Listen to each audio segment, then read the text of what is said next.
welcome everybody. Welcome to DevConf. This is truly one of my favorite conferences of the year. If you'll excuse my pun, today we will be chatting about ChatGPT, and we will be looking at it in action. In other words, hopefully we will see how it would impact us in the real world. By way of introduction, my name is Rudi Grobler. I'm a developer by day for a company called Lightstone. We develop software for the property segment, anything from what your house is valued at to all sorts of data about the properties. But my day-to-day job is not AI or ChatGPT related, so this is merely my opinion about ChatGPT, if you will. I've been developing software for a while and also been at conferences like this before, so this is just my opinion here. As a short introduction or a short agenda, today I'm planning on doing three main things. The first one is the boring stuff, and that is really the fundamentals. So we've got a pretty wide variety of audience today, anything from developers all the way through to maybe students or business people. So it's a wide variety, although mostly developer, still a wide variety. So I want to get us all on the same page, which means I'm going to hopefully look at just what something like ChatGPT would be doing underneath the covers. And then we will go into GPT straight, and then from GPT we will go to ChatGPT. You might be wondering why GPT, then ChatGPT, but you can think of GPT almost as the brain of ChatGPT, so it's pretty simple. And again, we will be looking a little bit under the hood here, hopefully. And then we will end up with sort of a wrap-up and just look at the future, what this technologies would mean for us in the future, because it is still pretty new. It is emerging, so hopefully we can get some opinions about this. Straight up to the fundamentals. And to understand the fundamentals, we just have to take one step back and really think about where we are right now, or at least what we've seen up to this point in time. And then ask the fundamental question, why is ChatGPT attracting so much attention at the moment? What is it doing different to things we've seen in the past? Because we've had devices like virtual assistants for a while.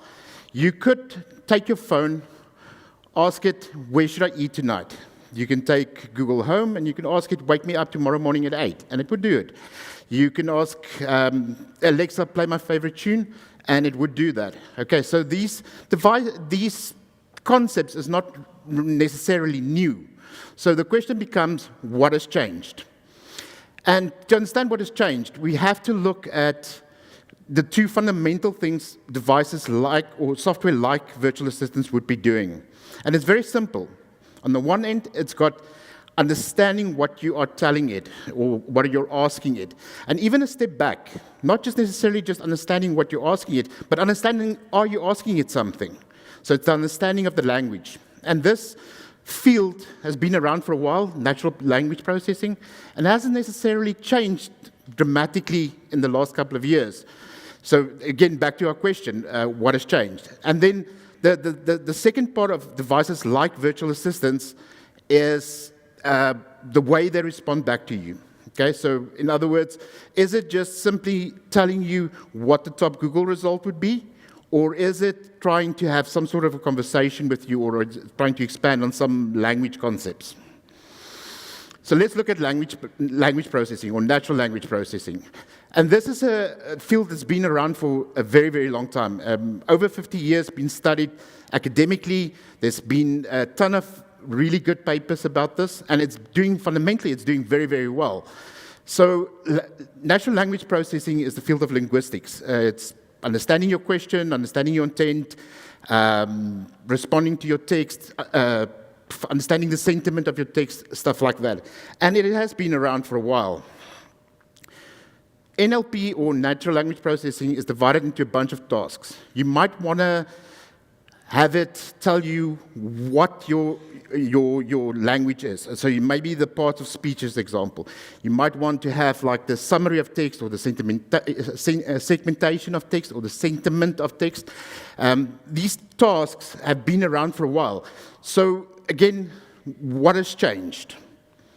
And here, there's really one big trend, and that is the move from specific models, or AI, model, for the lack of a better word, models, to a more generic model. And what I mean by this is if you take the task of sentiment analysis example, there's very good examples of how to do this. You can go and get a database of millions and millions of tweets, and they've been sentiment analyzed, and you can train your model to, as example, analyze the sentiment of a tweet. But if you now go and ask it, what is the sentiment of a book? It's a slightly different proposition. It's not just 140 characters anymore. All of a sudden, it might be 1,000 pages. And the specific model is sometimes lacking in this understanding of really big pieces of text. So there's a move to more general purpose models, if you will. And what I mean by that is models that are really, really big, but you can fine-tune them for specific tasks, like sentiment analysis or segmentation, summarization, translation, whatever you want to do. And then the second thing that we have to understand what has changed is how do the models respond? And the way they do it is through a thing called language models, or at least at the moment we're moving to large language models. And what it is fundamentally it's a very, very simple concept, but it's beautiful in its design.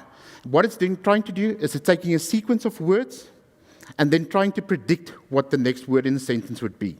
A very simple idea, a probabilistic model in its intent.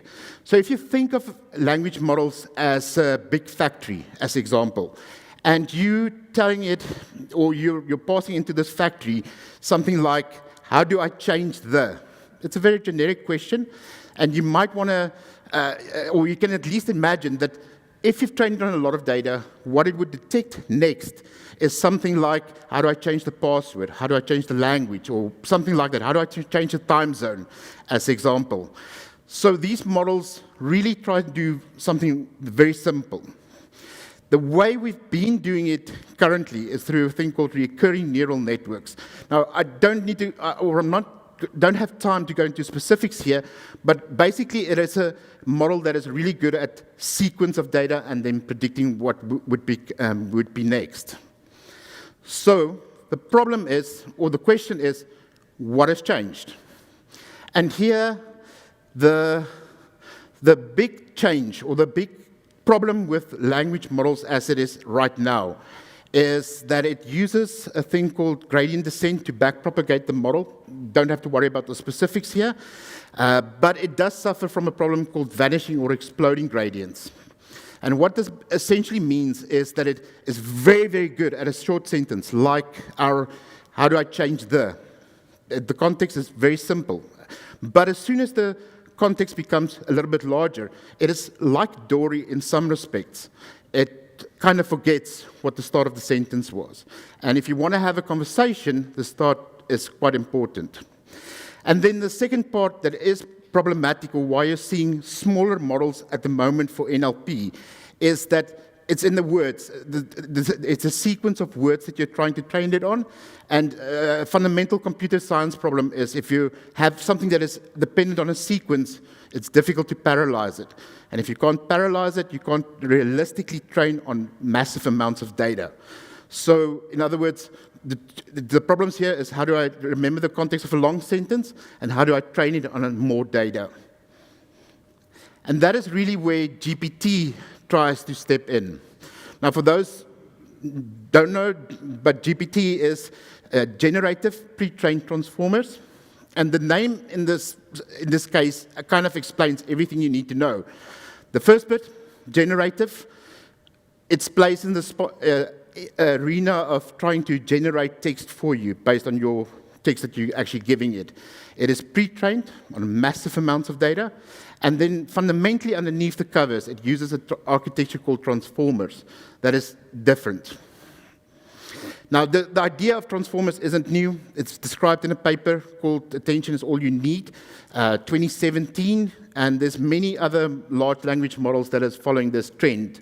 So it's not necessarily a new in air quotes, idea, but it is something different. The big difference, though, is the transformers bit. And if we have to discuss the transformer architecture, I'm definitely not meaning something like Bumblebee or Optimus Prime. Ironically, though, these both have been generated by AI. I simply asked DALL-E to generate pictures of Bumblebee and Optimus Prime in the style of Picasso or Vincent van Gogh, but it's also in the generative space. If we take GPT back to our factory example, I'm just going to break down the steps a little bit in the same context as the factory that we discussed earlier. And this time around, the command that I'm giving it at the start, it's called a prompt. And in this case, I'm asking it, tell me a developer joke. And so again, if I pass this prompt into the transformer, the big changes that it's doing underneath the covers to allow us to get past our previous problems that we had with language models. And this sounds quite obvious, but it isn't exactly that obvious if you want to do this. But the first bit is positional encoding. So what it's doing is training the word, the number of the sequence of the word is part of the data. And this gets us past that little problem of being able to parallelize our data. But doing that is not quite that simple, because now your model can pick up or can be dependent on the sequence of the index of the word. So what they're doing is they're using a very clever way of encoding the position, odd numbers, even numbers, sin and cos, so you can statistically take the sequence number out if you want to, but you can still make it part of your training. And this gets you past a big problem, which is you want to parallelize your training. Fundamentally here, if you want to train on a lot of data in a realistic time, you need to be parallelized.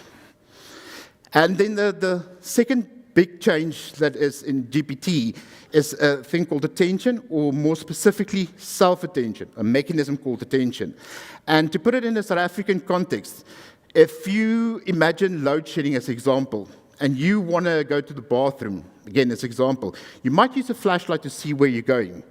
And attention works very much in the same manner as your flashlight.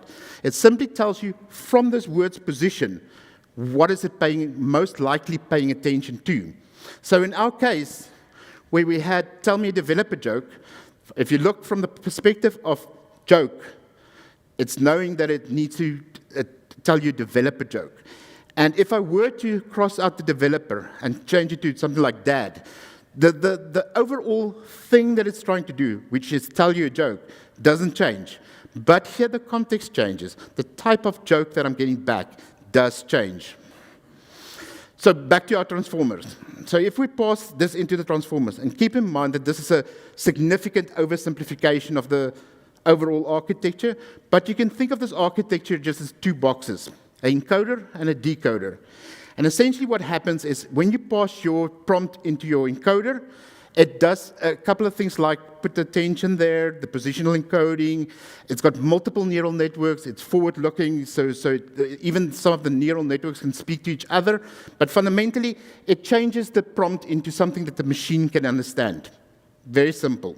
And then when you go to the decoder, now it has this prompt in the way that it needs to understand it, so it can go and actually tell you the joke that it needs at the end of the sentence. Now, again, my example is significantly oversimplified. If you look at the full transformer architecture, this is how it looks. So it is quite a more complex architecture than just two boxes, but at least conceptually, we can think of it as the two boxes. Now, if you're able to realistically train on more data, you should look at the performance of your model, and then you gradually take the data more and more. Well, what GPT's done, at least, is significantly, exponentially grew their model sizes. The first model, GPT-1, was 117 million parameters. Now, you can think of parameters almost as the size of the knowledge that it has. It's not exactly, but you can conceptually think of it like that. So 117 million. Then in GPT-2, so then they started measuring the fine-tuned parameters like the NLP models and how it's performing. And now all of a sudden they're ramping it up. And they went 10 times more. They went to 1.5 billion. GPT-3 went up to 175 billion. That's a massive number.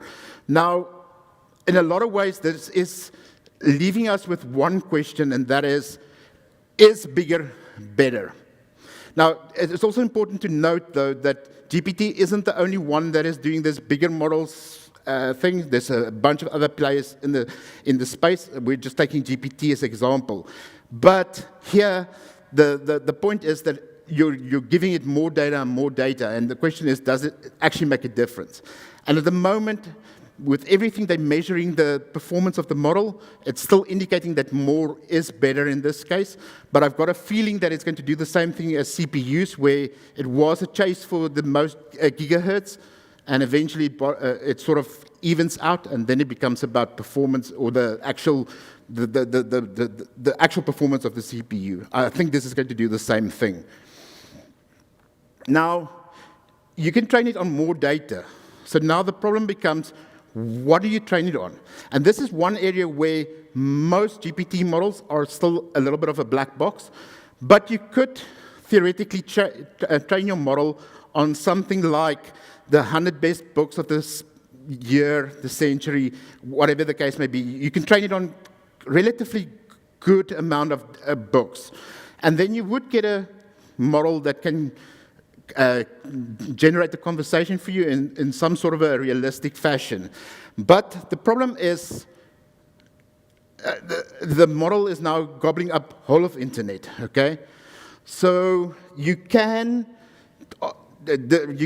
theorize that you want your model to be able to answer some academic questions really well, okay? So then you would maybe train it on something like Stanford or MIT or something like that, all of their academic papers. You still get a relatively good model. Then you can maybe decide, okay, now it needs to know about the news today still, okay? So now you start doing something like CNN or the Washington Post, or whatever the case may be. The problem with those are it's humans. Now you're introducing biases into the thing, beliefs and biases of the companies, and it's either left-leaning or right-leaning or maybe centered, but you start getting the opinion of people into this thing, okay? Still okay, we can generate good conversation with this, and we are still relatively safe. But the internet can get really dark really quickly. Okay, so now you can go to something like YouTube comments, or maybe Reddits and subreddits. You can go even one step worse. You can go to something like Pornhub or 4chan and their comments, and then it becomes really, really scary. So the question is, what do you train it on? And then, I don't know if you've seen this meme, but this is sort of what it is GPT is this big scary monster that's trying to gobble up the whole of the internet. And then ChatGPT is, in a lot of ways, just a pretty face at the front of the monster. Like I said, ChatGPT is trying to take the ugly monster into the pretty monster, and it's only one approach to fine-tuning a large model like GPT, but it is an interesting approach. The way they do it is through something called RLHF, or reinforced learning through human feedback. Now again, here you start introducing humans into the loop. Slightly a problem, but essentially what happens is they get a bunch of people to ask the model questions, rank the answers, and sort of put up the guardrails of what is acceptable or not. Again, here you've got humans, and there's another interesting side effect of this, but there's a lot of rumors about cheap outsourced labor, so then you start getting the opinions of people that don't necessarily want to do that, but still an interesting approach. Not the only approach, and we will probably see other approaches in the future, but it is essentially fine-tuning this model to give you better conversation. So let's do a quick demo. Now, Warning, ChatGPT unfortunately requires me to type a lot, and it is quite difficult to type on a podium. I don't know if you've tried it before. Also, by the nature of ChatGPT, it is trying to generate a different response every single time. So although I'm giving it a response that I've tested before, there's a good possibility that it might not work, and we need to debug a little bit on the fly. But essentially what we're going to do is we're going to ask it, how would you integrate with ChatGPT if you were a developer like us? And I'm going to ask it to write a very simple website. It's got an input, a submit button, and then the response it takes, and it shows it to us on the screen. And to help us with the typing a little bit, I will show you my prompt, copy and paste it into ChatGPT, and then we'll see what we get, and we will hopefully debug a little bit from there. But keep in mind that it might not work. Okay.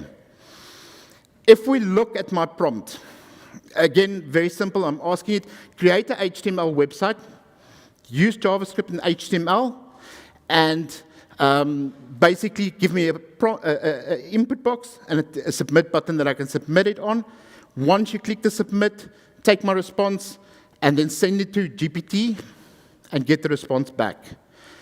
To keep it very simple, I'm asking it to use REST and to use Fetch, a JavaScript library that is quite easy to use, so that I don't get distracted by the module that it's using underneath the covers. I am also asking it to be very specific about something like course restrictions. Don't worry too much about it, but essentially, we don't actually want to do everything from the front end, so course restrictions. Also, the model is relatively old, depending if you're asking GPT-3 or GPT-4, so it is possible that it does not know how to talk to the model that I'm actually asking it to do it on. So I'm very explicit about asking it, this is the URL that you should hit, you should pass this model into the parameters, just so that I have a little bit of context here. And then I'm asking it also, just give me instructions of how to do the API key. So if we take our prompt and we move over to GPT, again here, I can ask it. I'm also on the public Wi-Fi, which I now realize in hindsight is not a great idea. But essentially, if I now just paste in my prompt that I had into it, it would start generating the response for me. And it is relatively good at creating the response. Now, the specifics here isn't necessarily important, but what I do want to highlight just for you is that it is telling me that it's going to create an HTML page. Here's the HTML that it's generating, so I'm just copying it. And then as I asked it, here's where to generate the API key. And if I take this, notice this little sentence here, replace your API key just with your API. So I'll take this HTML and I'll simply paste it in here. And then at this stage still, I'm just trusting the model to create the right thing for me here. Now, it's telling me that I should put in the API key, so I will copy my super secret password. I will delete this one afterwards, considering that this is on YouTube. But simply pasting it in here, oops, and I'll save it. And then notice it is a relatively simple API call. Now here, I might be restricted by course, I'm not sure. Occasionally, it generates one that bypasses course, sometimes it doesn't. So we will just save this. And if we go to this folder, this was the version that I just created. So we will run it, and we will just do F12 just to be safe to see what it's doing. And it's doing exactly what I'm asking it to do. Give me an input box, give me a submit button, show me the response. So if I ask it something like, what color is a lemon? And I tell it to run the query. I don't even know if yes, I pressed it. So you'll see that the response comes back, lemons are typically yellow. Very, very simple. And now you can imagine this is, although this is a super simple example, it is kind of the same way that you would use it in something like a line of business application. Let's go back to our slides. Sorry. This was a very, very simple demo, so keep that in mind, but it is just for illustrative purposes here. Now, let's take a step back and think about how you could potentially use this. First of all, the power of GPT is in the fact that it has a really wide variety of knowledge, okay? So you can easily ask it something like, explain Bitcoin to a toddler. Now, I wouldn't recommend that, but you can, and it would actually generate the conversation for that. You can ask it relatively complex scientific principles, explain it to a layman, and it would actually do it with nice examples. So it's very, very good at something like scientific papers. Then we get to computer science. I've used it in the past to do things like give it a piece of code and ask it, what does this code do? It understands, it gives you relatively good feedback so that you can use it as comments. You can ask it to find a bug, refactor the code. In fact, if we were to struggle with cores in our example just there, I would just simply, in the next sentence, type in or copy and paste the error message, and it would respond with how to fix that problem. And then education. Education, you can ask it again the same thing, explain complex topics to me, but you can also ask it stuff like, I'm a teacher as example, and I want to write or create the exam for my students, and I want to test these various parts. It didn't take very long for my kid specifically, but also in general, just students, to figure out that you can ask it, I'm a grade 8 student, I need to do speak about this specific topic, I need an introduction, a summary, 2 references, and it would generate that conversation for you. And then even worse, you can ask it to go and translate it to Afrikaans, and it would actually do a pretty decent job at doing that. So kids are getting a little bit lazy. A lot of people are also trying this out as from an academic perspective. So it passed the MBA exam, which is a business exam. It passed the bar exam, which is a relatively complex lawyer exam. It's a US-specific thing, but roughly about 60,000 people do it every year. 65% pass it. And then even better, GPT scored in the top 10%. So it's pretty decent at doing these academic exams. You can give it more exams like the medical exam to become a doctor. Obviously, it would not be able to do the physical part, but it passes the medical exam. Again, this is quite a complex exam. The one that is interesting, though, is that it initially failed the CPA exam. So now you get into the area of doing basic math. It eventually passed the exam, but it struggled with basic math as an example. So that sort of highlights one of the fundamental problems at the moment. Just to give you an example of the medical exam again, same principle, roughly about 40,000 people do it every year, 75%, I think, pass it. So it's a pretty complex exam, it's multiple exams, but it's doing okay. So now the question becomes, well, what does this mean to us? And it, at the moment at least, it means GPT is really good at some of the academic questions, but it does heavily depend on how complex your question actually is to it, okay? But it has relatively good explanations for complex exams. It does, however, struggle with basic math, which means it is not completely understanding the mathematical principles behind stuff at the moment, but it is getting better and better over time, and that's sort of the highlight of it. If we take it from a developer's point of view, and I'm going to put it in my own context because I do work for a property company, this is by no means any product they sell or from their point of view, but let's assume for a second I want to use something like GPT in a real estate example. And I want to use GPT, but in my context. Then we can go to the OpenAI playground. It's sort of a web interface where you can tweak your model a little bit. And I can ask it very, very specific things. So the first bit that I can give it is a system message. It is, in a lot of ways, the rules of the sandbox, if you will. So I'm telling it, you're a real estate assistant, you know the South African property market, you know the demographics, the areas, stuff like that. And then I can start asking it questions. I can ask it very specific questions like, I have 2 million rand and I want to invest it in property, where should I go? And it does figure out maybe here's good areas, here's bad areas, 2 million rand is good or bad. You can ask it other property-related questions now, like I have a property that I'm going to buy for 1.5 million, how much is my transfer cost? And it would actually calculate these things for you.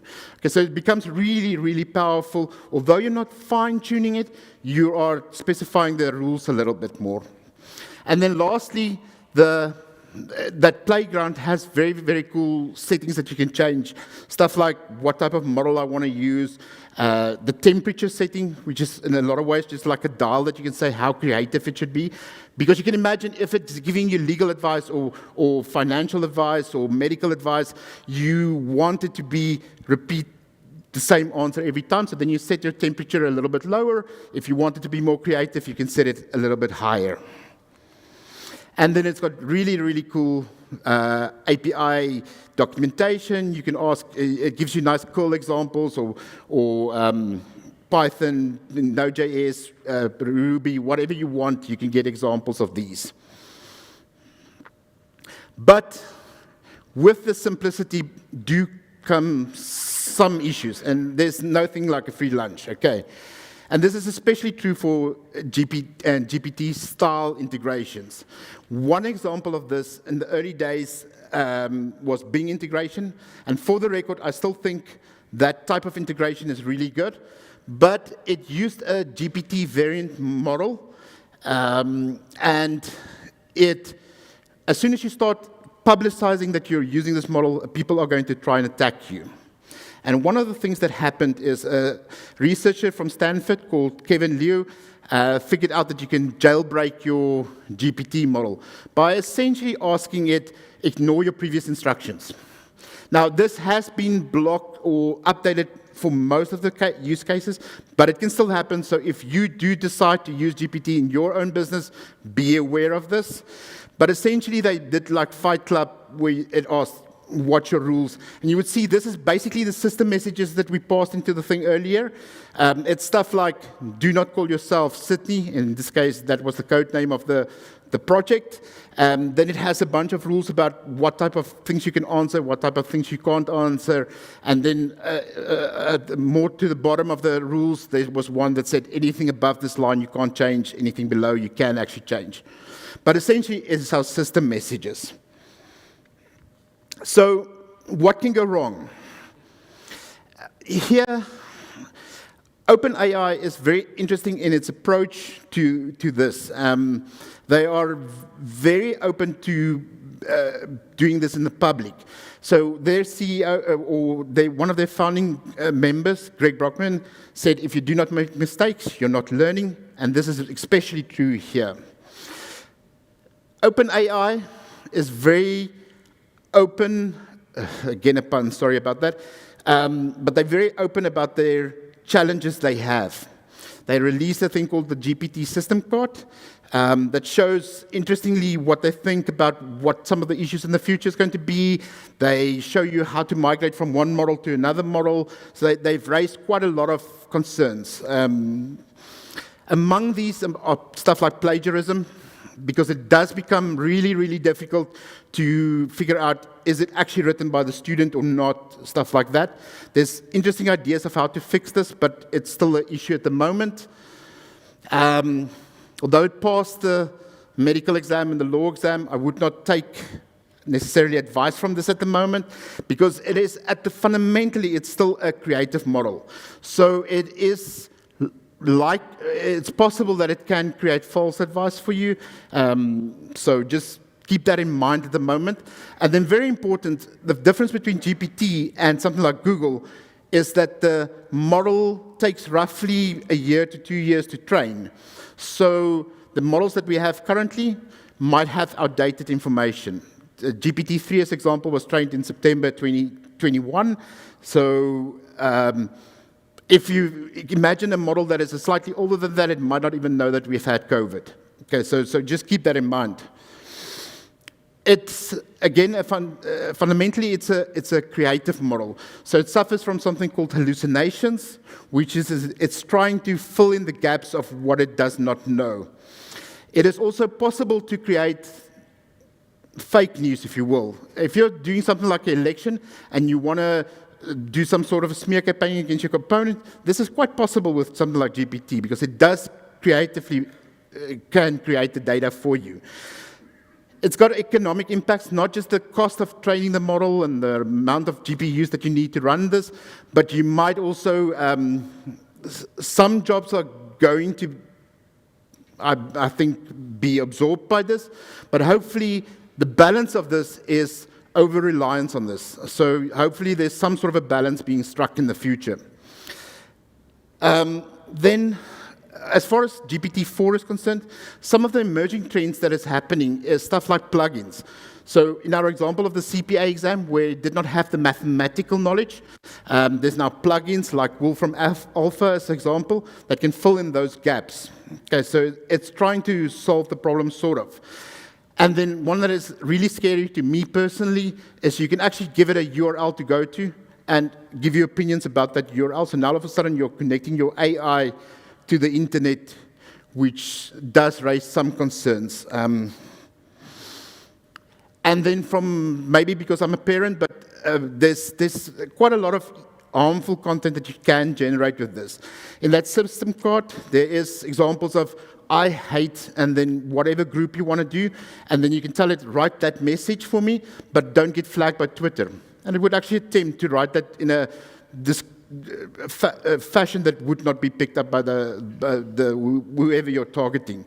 It can write really scary, threatening letters to threatening specific harm to specific groups of people, so be careful.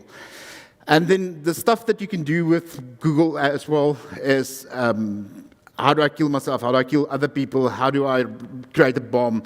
All sorts of scary things like that. And now, a little bit worrying here is that it is trying to answer that question. The system card does help you with the guardrails a little bit, but it's still trying to create that content for you.